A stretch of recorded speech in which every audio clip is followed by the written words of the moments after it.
Yeah, hello everyone. Welcome to BIK's webinar today.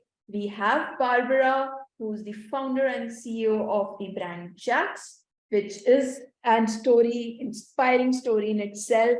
The mission of the company, the vision of the company is something that is wonderfully crafted well. And when there's a story behind starting up a brand, that makes all the difference. So welcome to our webinar, Barbara, today. Thank you for having me. Awesome. And guys, today our topic is we'll be discussing on the D2C advertising. We will discuss about the best channels that are usually used by these top performing brands and what are the few tactics which can be used to maximize the impact. So that is how we'll frame up. But let's start, Barbara, with introduction of your brand, like why you started this, what's the vision behind of this brand, and how you scaled up. Yeah, so Jacq Skincare is the first and only vegan skincare specifically formulated for women of color by a woman of color. I started the brand honestly as a result of me learning that I had an ovarian tumor. I started studying holistic medicine and plant botany as a result of it. And as a form of therapy as well, I started making my own products in my kitchen. This was about 10, 11 years ago. And the more I started making the products, my friends and family members were like, what are you doing? Why are you making these products? And they started to come to me to help them with hyperpigmentation, acne, eczema. And so while I was working nights and weekends while I was working my full-time job at my corporate job, nights and weekends, I would moonlight at street festivals, natural hair events, particularly focusing on my target audience where women of color were, to kind of help move the product, but more so to learn about what their pain points were, what they liked, what they didn't like, what scents they liked, what were their concerns. And so that allowed me to, in an informal way, have a focus group to learn about what the pain points were for customers. The more I started learning about skincare in the beauty industry, particularly towards women of color, Black women, Latin women, Asian women, I learned that there's a huge disparity when it comes to the beauty industry, and that specifically Black women are exposed to twice the amount of toxins when it comes to beauty products in the US. And so I wanted to create something that was truly vegan, sustainable, result-driven, and that would address the unique concerns that melanated skin has that wouldn't cause long-term harm and contain toxic ingredients, some of the most toxic ingredients in the industry. So we have green formulations with a focus on probiotics, active ingredients. And and scaling is where we are right now. We've launched in Target, which is a retailer here in the US, and we have specialty retail stores, but our major, how we launched was direct to consumer, getting the product in front of the user, and also our direct e-commerce site. And so that was the main strategy, and that allowed us to create a community, but also a social footprint, and talk to our customers in a direct way where we understand their pain points and we can relate to their problem, and we also have a solution to the problem. Awesome, Barbara. And this, super interesting to see there's so many skincare brands, in hindsight, if we see from an outside eye, it looks like it's such a competitive market. There is every other person or brand building a skincare company today. But the mission that you have, women helping women with color, because there was not literally anyone who was solving that kind of problem. So Barbara, tell us about that, because you went, you chose direct to consumer as your #1 channel, but at the same time, you knew that it's a very competitive market. So what channels, or how did you make sure that your story comes out and it comes out so well that people actually relate more to the story and hence the product, not the other way around? Tell us more. Yes, I feel like with the beauty industry, it is a very saturated market, but the advantage of using direct to consumer marketing is that it's designed for brands that skip the traditional distribution channels to sell directly to our customers.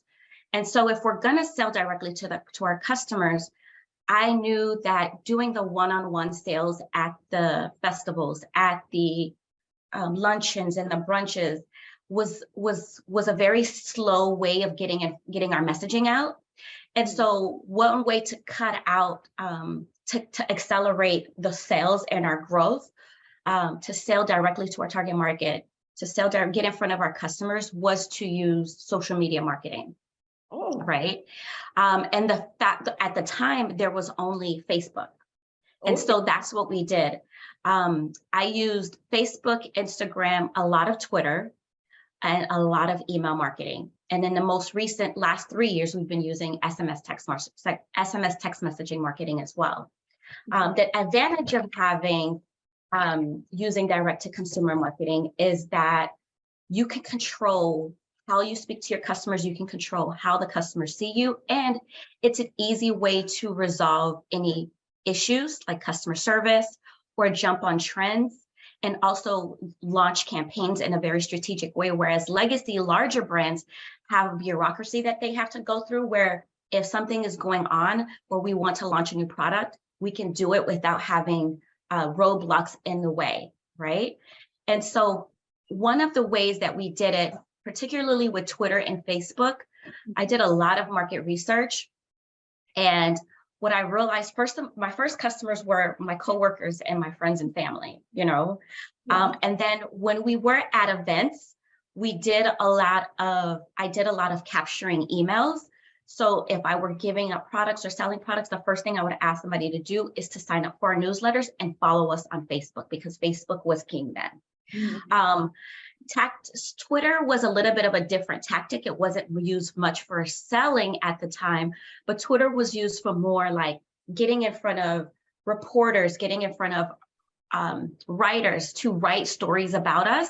And so the tactic that I used for Twitter was kind of following the individuals I know who had gatekeepers. And when I say gatekeepers, you imagine calling the news station and you can't get in front of the reporter or that person who's writing that story.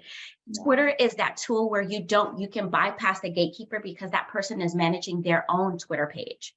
And so I would use whatever they were talking about, I would comment back, I would like it. I would create some rapport.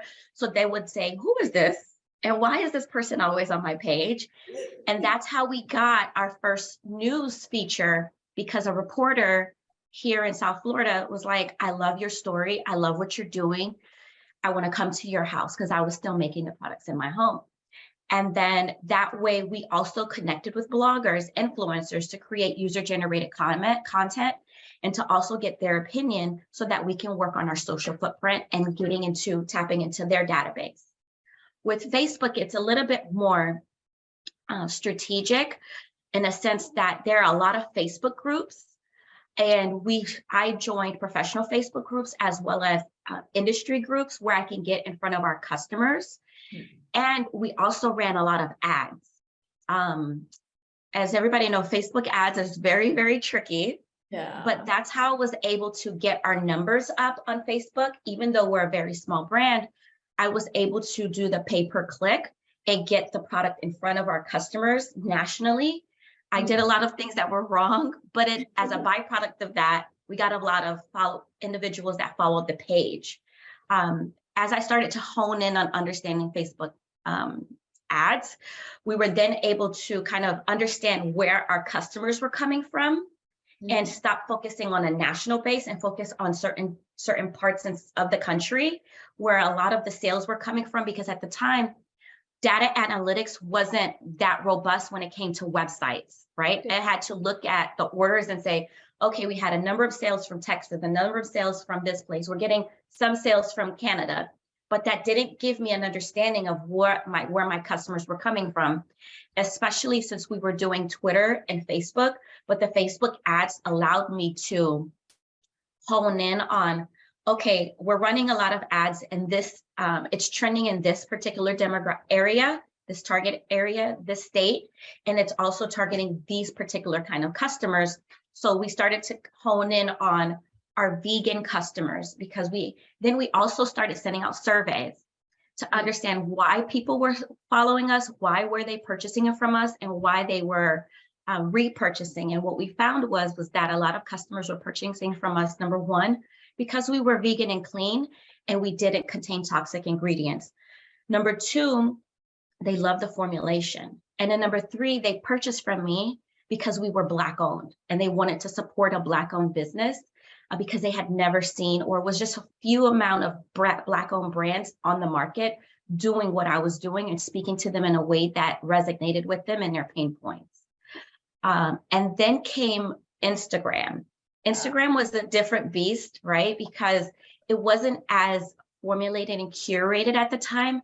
And so it was a lot of trial and error, understanding who my customer is. We did a lot of blogging, which, you know, at the time was a way to get customers or our clients onto our page to sit on the page, because information is king, and using a lot of SEO, target keywords, so that they, when they're searching for products or searching for solutions or searching an ingredient, because our customers are very informed and they like to know who they're buying from, what the ingredients they're using. And so we use education as a form of marketing to kind of talk the same language and let them know, hey, you can trust us. We know what we're doing and we can help you with this problem. And so we use a lot of blogging in addition to user-generated content. But what I've also learned was utilizing Instagram, because I didn't know how to use Instagram. It was still very brand new. I just know that I needed to be there. And so it was a mix of, I actually started it on my personal page, honestly. It wasn't a business page for a few years. What that did was, it created a relationship with the customers where they then started to get to know me, because I was sharing personal pictures in my recipes, my vegan recipes, with our followers. And so they then started to know Barbara, the person behind the brand. And so I also, after we started sending I think the following year, we started sending another survey, and we started tapping into another demographic of customers, which were women who just wanted to follow me in my journey, my story from having the ovarian tumor to then creating the collection and the line, launching brand, and then living my life as a mom and a founder, and then that evolving, and then, you know, the two different channels, the multiple different channels in terms of what's driving the traffic. And so the email marketing component, we were still sending email as a form to get in front of our customers, to get them to the website. You know, you would get the opt-in. But in the last few years, we started using email flows as a strategy to cultivate the relationship, inform them, but also drive sales in a very unique way, in a very strategic way, in a very segmented way, where we can kind of say, okay, if I'm going to be in New York for an event, I can send a newsletter, a blast, and say, hey, we're going to be in New York. Number one, do you want to come? Number two, do you want to help? And number three, come hang out with Barbara, the founder, you know? And so we were able to drive a community in different areas of the country based on segmenting our database, our newsletter database, and then also targeting on their specific issues when it comes to whatever they're trying to resolve. And then also sharing our wins, because they want to see us win, right? Yeah. And then also the last thing is promoting sales, of course, you know, letting them know like, hey, we have a sale, you know, stock up. And so we've been using email marketing in those ways. And then most recently, text message marketing. I wasn't a believer in text message marketing because I don't like to get advertisements in my cell phone. I feel like my cell phone is very personal and I don't want marketing.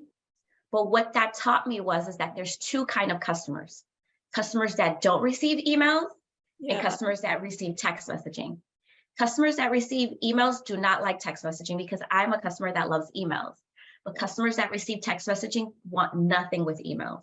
And so we've had to learn to communicate with them in a way, do a lot of beta testing, using the same visuals, but changing the language, because you have only one blob of text to get that message out and capture their attention in a way where you want to give them a call to action to either purchase, to go to the website, or attend an event. But it's very it's very strategic, because if you do it in a wrong way, they'll unsubscribe. Correct. And So also it's a good reputation damage to the brand. Yeah. Yes. So it's a good way to learn how your customers like to receive information, how they like to be sold to, and then also how to communicate with them in a way that sets you apart. You know, with the advantage of doing direct to consumer marketing is that it's almost every activity a user performs online on the web is recorded in some way, shape, or form in some data, or either a cookie. And so what we've been doing in the last few years is utilizing the data, the analytics that we get from our website and all the social media platforms, as well as social media marketing, to analyze the data and learn what our customers are trying to say to us, right? And then we also have like a chatbot on our website. So we're plugging that in and utilizing those information to create content to get in front of our customers, because we're noticing a pattern. Maybe she might ask, when are you guys going to drop products with retinol? Maybe what ingredients, like certain ingredients, certain concerns that maybe they haven't been able to locate on the website. And so we can regurgitate that information in a different way visually and answer her question. Correct. So, yeah, definitely. But I think, putting chatbots on website is absolutely, I think the most effective strategy, because whatever the channels would be, could be Facebook, Instagram, Twitter, or even, the text messaging or email. The eventual goal of the brand is for people to land on website. And when you have something that answers all the queries that they have, and at the same time collecting data so that you can generate content out of it, excellent strategy. So exactly. Let us deep dive on that, Barbara. Like for you, it was very, very organic in terms of Instagram was a new platform. You started deploying, you became a personal influencer, and then expanded it to brand. But what would be your suggestion for an upcoming new D2C brand if they're starting off today? And since competition is so much, what would be your suggestion in terms of how do they get their story out in the world if channels are like Facebook in some way? Does that work for you today or not? But like if what we understand from market is Instagram has picked up way more than what Facebook has done. So like what are your suggestions to an upcoming new D2C brand? So my suggestion is that I think that's also the biggest issue. I also didn't mention Pinterest. Pinterest is also another really great platform along with TikTok. But I think you have to, number one, know your target audience and understand them in a way where the easiest way is to create a customer profile, right? Understand your target audience by creating a customer profile, because at least then you can have either one customer profile or 2 or 3 based on who your customers are, and then understand, and then you dissect that based on how they're receiving their information. So we understand that there's certain demographics on Facebook. I mean, yeah, some of that target audiences on Facebook. For example, we have 3 different customer profiles. Our customer profile, the ages 25 to 45, they live on TikTok and they live on Instagram. And they also live on Pinterest, right? Ages 45 to 55, they're on Facebook. So find out who your customers are and where they're receiving the information. And if you have customers where the demographic is between 12 and 20, they're going to be on Snapchat and TikTok. Between the ages of 18 and 25, they're going to be on Instagram and TikTok. Yeah. There's also a growing number of the younger demographic between 12 and 20 that live on TikTok as well and on YouTube. You have to understand your customer to find out where they're receiving their information and then working your way backwards. Because if your customer lives on Pinterest and TikTok, why are you on Facebook? Correct. Why are you on Twitter? And there's also a different tactic to Twitter, understanding how to communicate on that channel in a way, because Twitter is not good for salesy, but you can sell on there in a unique way by sharing your story and your wins. But you have to understand who your customer is and how they're receiving the information visually, in terms of video, in terms of audio, in terms of text, in terms of communities, because Twitter also has communities on there that we used to be a part of, not so much anymore. But it took some learning, trial and error, and testing to get to that point. Facebook, as everybody has seen, while it is doing well for some brands, I find that it's becoming much more difficult to navigate if you're not investing in ads, right? Because it's a pay-to-play platform. Twitter, however, has become king in terms of getting in front of your audience in an organic way that doesn't have to be so curated and polished, and customers can appreciate it, and there's no algorithm to block the customer from seeing you, whether you're an influencer or a brand creating content. And I often think that a lot of people do not look into Snapchat. You know, Snapchat is also targeting a younger demographic, and there are brands that are blowing up. I mean, Kylie Jenner was able to grow her brand on Snapchat and YouTube, right? And so you would think, okay, why not Instagram? She found her demographic on Snapchat because that was her age group, and YouTube as a form of, you know, an online journal to share content and information and grow her brand that way, and then launch her CPG brand as a form to drive sales. And so she was able to understand her target audience and who her customer is and who her followers are, and then create a product that she knew was going to sell, and use that as a means, those avenues, those platforms, as a way to drive traffic to the website to move those products off the shelf.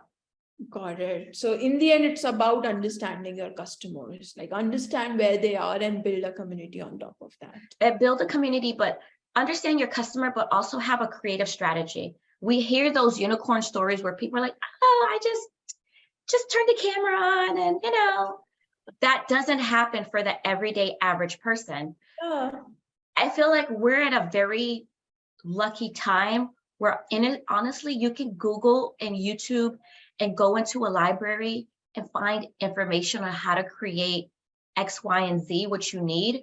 Utilize the tools and the resources that we have to create a comprehensive strategy and campaign, and then analyze the data, because for the longest time, I was putting a lot of content out, but there wasn't ways.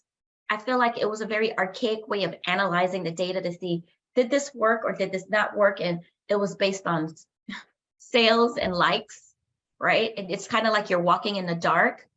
Whereas now there are free tools, and people are giving away the information and their strategy on how to get in front of the customer. But ultimately, it's a matter of knowing your customer and doing a lot of testing.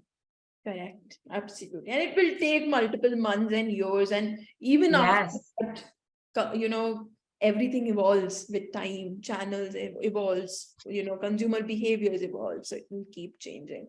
Exactly. So Barbara, what are your thoughts around, you know, the new technology? Since we talked about chatbot, what are your thoughts around, you know, how AI or GPT would change the e-commerce, you know, how it is carried out today versus what are your thoughts on how it will be done in the upcoming days?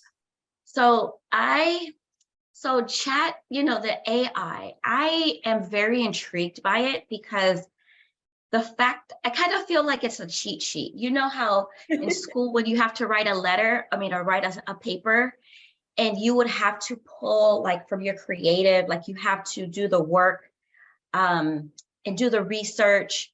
Or for me, I love writing. And so for me with Chat AI, I kind of feel like it's an easy cheat code, because now you can create content by just typing in whatever topic that you have. It's kind of a game changer, right? I'm seeing emails where individuals are literally writing books from AI, right? And creating content and strategies. It's like what I said earlier. There are now a lot of tools and resources where all you have to do is come up with the main words, and you have this AI tool that is designed to help you excel and succeed without even having to do much of the brain work. without having to have a pen and paper anymore, right? Correct. All you need is just, okay, this month, our goal is going to be, let's just say our goal is going to be focusing on a particular ingredient, papaya. Let's create content on papaya and melanated skin, and chat AI will just come up with everything for you in a way where, it's dummified and for lack of better term, right? And so you can utilize it to analyze data. You can utilize it to create campaigns. You can utilize it to create content, emails, marketing, as well as it's kind of like your assistant, like your secret weapon, like an assistant, without having to let people know that's what you're utilizing. Absolutely, absolutely. And I believe, even it will make life easier for your consumers, people who buy product from you, because in the end, when we have, GPTs and AI being implemented on shops like yours, it will make their lives easier as well. The upper hand. So for example, if a woman is going through certain problems on their skin, for them, it's just asking, this is the problem. What do you suggest for me? And that answer comes onto them. So, and any channel, and it could be so smart that if it is coming after seeing any of your Instagram post, it could answer differently. If it is coming, seeing something else, it could be different. If they're landing on a different page on a website, it is different. So definitely. Yes, I'm happy you mentioned that, because part of our bot on our website is automation. One of the biggest issues that I had before this invention was, while I was working, I had a bot, like a pop-up on my screen where I would sit and do customer service calls while I was working. And so it was a bit of a chain and ball situation, because it was either answered on my text or answered directly on my desktop. And like you said, depend upon what the customer's concern is, you're able to design a flow, an automation flow, where your time is freed, but you're able to answer the questions in a very concise way to help this customer. And then if they don't get an answer, if they don't get an answer they would like, we get an email response to let us know, hey, contact this customer. It's the most genius way of automating systems with your business. I think, and a lot of I'm not sure how other brands are utilizing it, but that's how we're definitely utilizing it to free up time and energy where we're not tied to our desktop, but we are able to answer questions and resolve customers' issues, or answer questions in a very strategic, automated way. Awesome. That's really lovely to hear, Barbara. And what are your thoughts around, like, once we acquire customers through different channels, like, what is the strategy that you would advise to, again, upcoming brands who are starting off now in terms of retaining and driving more revenues from them, driving more value? I should actually, reframe my question. It should be more about adding more value to your consumer's life, and revenue is actually a byproduct. So what are your suggestions on that, and how do you guys do it today? Yes, I think you have to look at it as like, let's just say, so for me, we're a consumer product good, but if you have a service-based business or a tech business where you're offering a solution to a problem, I think you have to understand, number one, customers don't have to buy from you. Why would they come to you if your competitor is offering it in a different packaging and you're doing it in a different way that's also as cool? What makes you different? And it's all about cultivating in that relationship and building the trust and letting them know that you're there to help solve that problem, right? And the unique way that you're able to do it. So it's about creating that consistent community and synthesizing what it is that you're offering, giving them specials and deals, and making them happy about, bringing them joy and happy about what it is that you're offering. Because oftentimes what I find is that our customers enjoy our newsletters. And that's a community that we've built over time. And there was a time where, life happens, it's inconsistent, where they would email us and say, hey, what's going on with the emails? We miss our emails. That's a community that we've built, and they trust the information that we're putting out. And so, also another thing that we've been working on is creating an ambassador program that we're going to be launching in the next couple of weeks. What I find is that initially it was about creating user-generated content, utilizing that as another form of visuals so that we can kind of take off of our plate. But it's so much more, because it's about creating community, adding the value, creating brand ambassadors that can communicate what our brand values are and why we're so different. And it creates that love affair that they want to come back again and again and champion on our behalf, because they're talking about the product that we're offering to their database and their followers. And so you have to think about how are you staying at the top of brain for the customers? Is that in text messaging? How are you showing up on social media?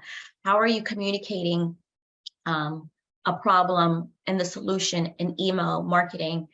And then how are you showing up in their everyday life, in real life, which is another form of marketing right now, because now that it's post-COVID era, right?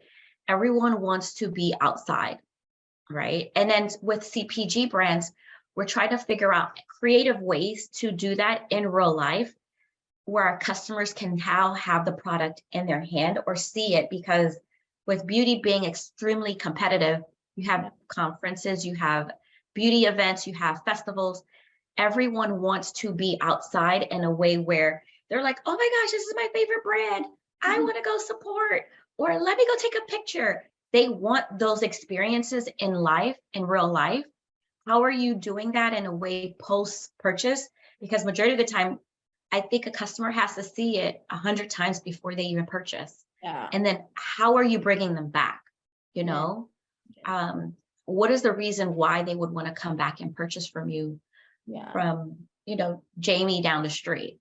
Yeah, definitely. It is, all about these two things. One is how are you bringing them back, and also understanding they have to see you at 100 places before they make a purchase. You have to build that trust.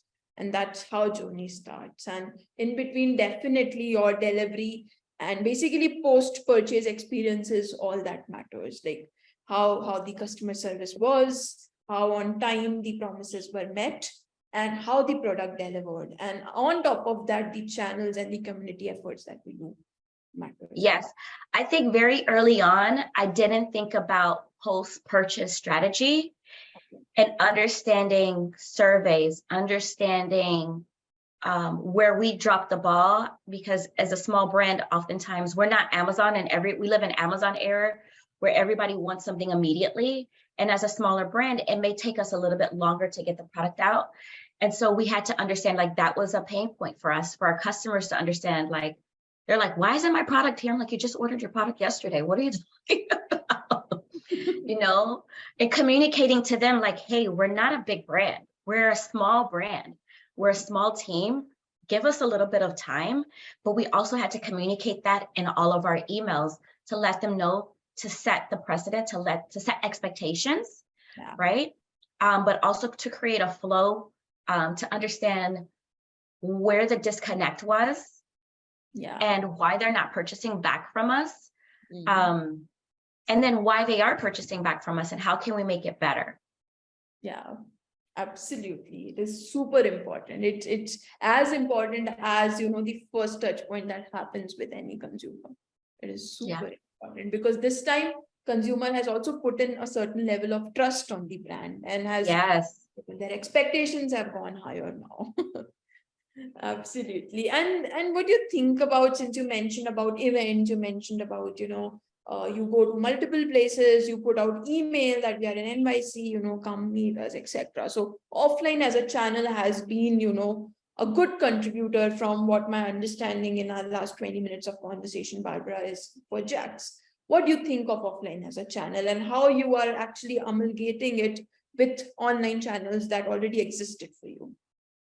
Yeah, so it's a strategy that we did. Honestly, it was, when I did it in the beginning, I honestly didn't want to do it. And I'm going to tell you why, because my mom and my dad are also entrepreneurs, or were entrepreneurs, right? And so my weekends were, because my dad and my mom were really into purchasing antique furniture and selling it at a flea market or a festival. My dad had an antique store at one point. And so I did not want to do that for my weekends, because I wanted to have what you say, a normal life. But instead we were vending, selling, it's like leaving the house at 4 o'clock in the morning to go sell at a flea market. And I was just like, do I really want to do this? Do I really want to do this? And so for me, because when I get interested in something, I put my all into it, and I had so much product that we had to get rid of it, right? And so that was my automatic thought, was to get in front of the customers to sell it.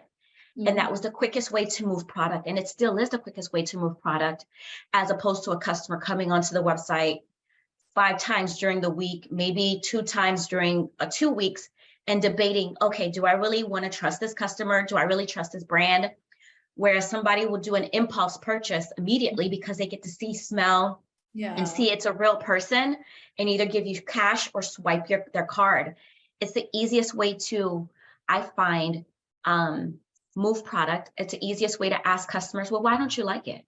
Get immediate feedback. And then also say, why did you like it?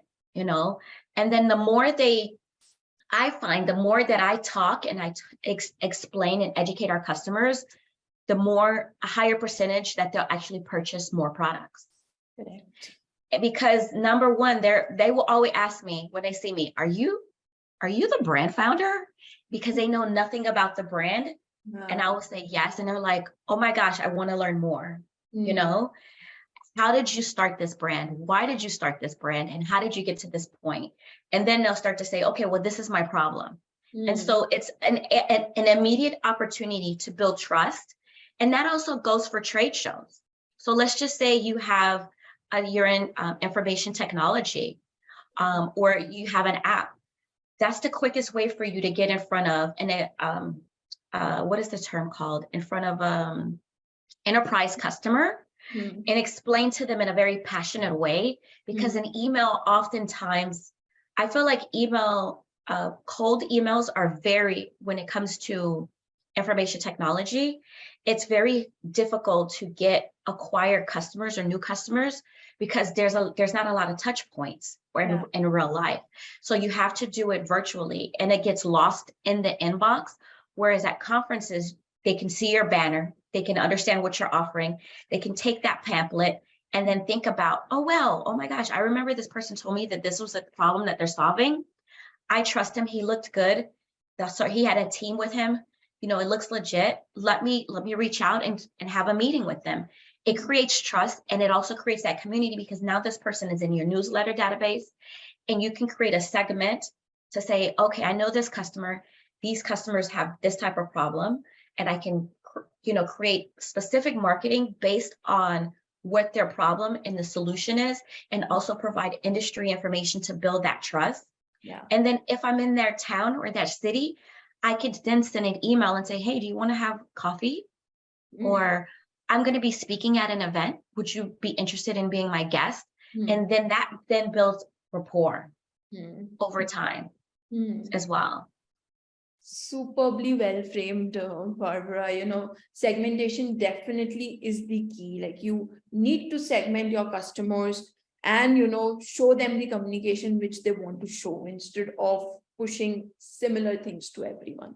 Very, very insightful. And also, thank you so much, Barbara, for taking out time today. Our audience, I'm sure, would have enjoyed the conversation. And for me, the key takeaway, Barbara, was, understand your target audience. You cannot rely on the coolest channel that's available in the market. You have to understand, use your mind, and then implement the strategy. So thank you so much for sharing that, Barbara, today. Thank you. And thank you for having me.